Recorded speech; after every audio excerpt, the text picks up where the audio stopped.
Rest of the week's top stories with my all-star panel. Joining me now is opinion editor at the New York Post, Kelly Jane Torrance, and White House correspondent at the Daily Caller, Diana Glebova. First, let's talk about what trumped the first GOP debate, and that was Donald Trump's interview with Tucker Carlson, which has so far racked up more than 200 million views. Kelly, tell me, do you think this was a good move for the former president, not showing up to the debate and going straight to the people on Twitter, or as we now call it, X? Well, James, I got to do a little fact check of you right there. I hate to do it, but that 200 million, that more than 200 million views, that is if someone even just read the tweet saying, there's going to be this interview. So we don't know how many of those people actually watched any of it, let alone all of it. So I just have to slip that in there. We're talking a little bit of apples to oranges when we're comparing the debate numbers, which were actually surprisingly good. But yeah, Donald Trump, of course, has to go straight to the people. He doesn't want a moderator to tell him what he has to say and give him a time limit for his answers. I think that in some ways it was a smart move. He's the front runner. Would going on the debate with the other people have helped him at all? Increase his front runner status? I doubt it. So, he's kind of going rogue and showing, hey, I'm an event all on my own, which certainly we've seen since 2015. And he stepped down that staircase at Trump Tower. And Diana, what did you make of the interview? I watched it. I thought there were some interesting bits, but I didn't know that there were many surprises in it, really, per se. What did you make of it, Diana? I don't think it was surprising either. Something that he did stress that you touched upon is that he wants to be different. He wants to show that he's not even on the same debate stage as the other candidates. He's not even on the same level. He's just above. And he really stressed his poll numbers in the beginning of the interview as well, saying that he's just a magnitude beyond the other candidates, even second place, Ron DeSantis, that usually polls at second place. And he just, again, he just really stressed that he's beyond the debate stage, that he can do his own thing. And I think it did provide the other candidates, especially Vivek Ramaswamy, who really surged in the Google searches right after the debate, an opportunity to show themselves without Trump being there. There was a lot of fireworks with Vivek, with Nikki Haley, with Mike Pence, Chris Christie. I think because Trump was not there, and they had that opportunity. So it was a very interesting debate on the RNC side as well.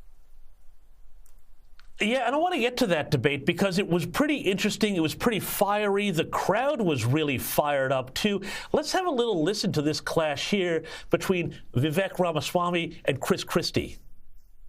I'm the only person on the stage who isn't bought and paid for, so I can say this. The climate change agenda is a hoax. The climate change agenda is a hoax. I've had enough already tonight of a guy who sounds like ChatGPT standing up here. Now, Diana, it seemed to me like both Chris Christie and Vivek Ramaswamy had other agendas in mind. One man was trying to stop Trump, that's Christie. The other was seeming to try to clear the way for him. What did you make of that clash, and did you find there was a clear winner in the debate?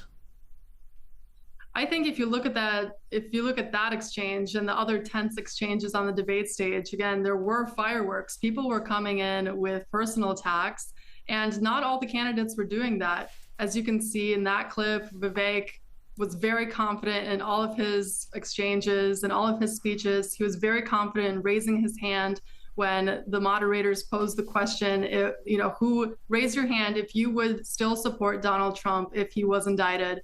Vivek was the first one. He raised his hand straight up, and looking around the other candidates, there was kind of a moment for Ron DeSantis because he had to look to Vivek before he made up his own opinion and raised his hand. At least that's what it seemed like.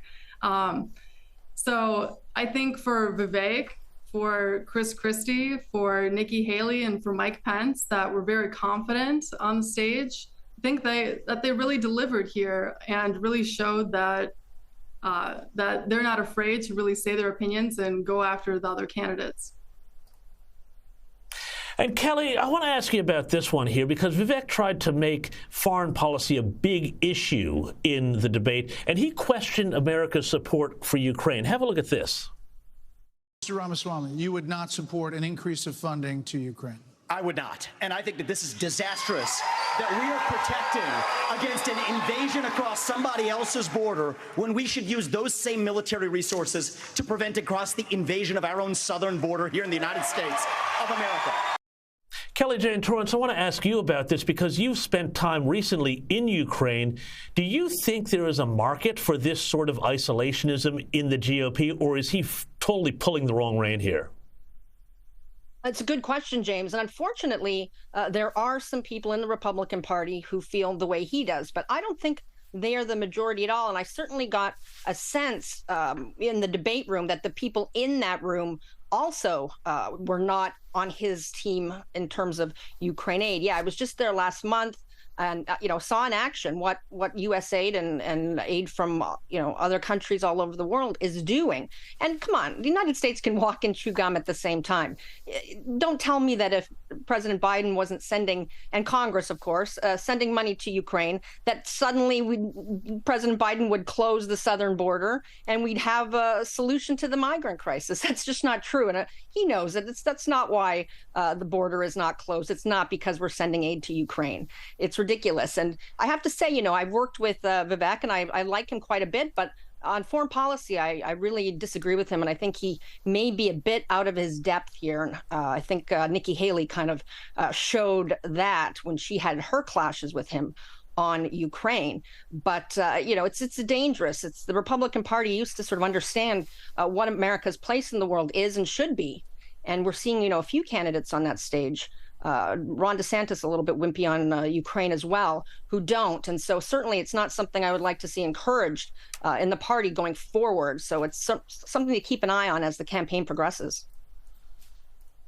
Yeah, look, I think it's pretty interesting, and we're going to see whether this winds up being one of those rare elections where foreign policy does actually play a big role. Could very well with all this going on in the world. But I want to move on to a story that I thought really lifted the lid, I think, to be cynical, on how politics works in America today.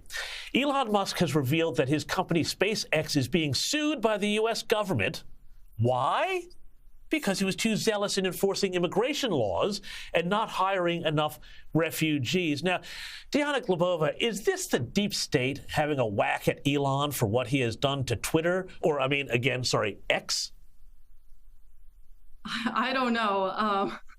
I think it's a very interesting example, again, as you say, because it is the government going after a private company, Elon Musk, and there has been a lot of exchanges in the White House press briefing room with reporters posing many questions about Elon Musk, about what he's doing to Twitter, the platform now known as X, what he's doing in terms of having censorship, not having censorship, silencing different voices, not silencing different voices.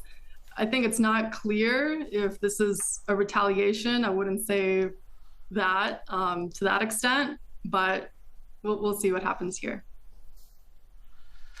But Kelly Jane Torrance, it does seem that when it comes to these sort of border issues, Texas tries to stop people from coming across the border. The Department of Justice sues them. Elon Musk tries to be zealous about who he's hiring and making sure he's only hiring citizens and green card holders. He gets sued. An awful lot of people are going to be cynical about the way the Justice Department is defending the borders here, aren't they?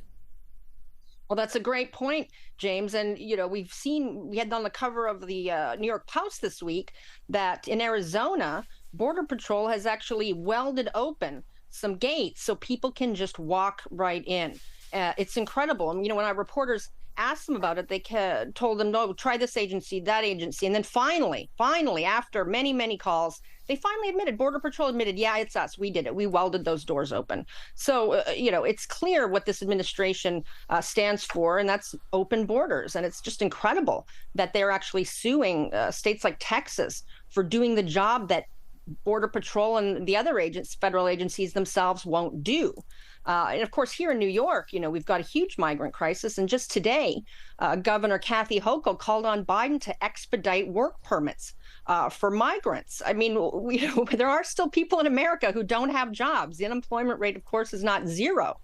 And so, and of course, what's going to happen if President Biden does expedite these work permits? Well, more people are going to be encouraged to come because, hey, you get to America and you can get to work really quickly. So it's just, nobody actually wants to tackle what it's actually causing this problem. They just want to make it look like they are.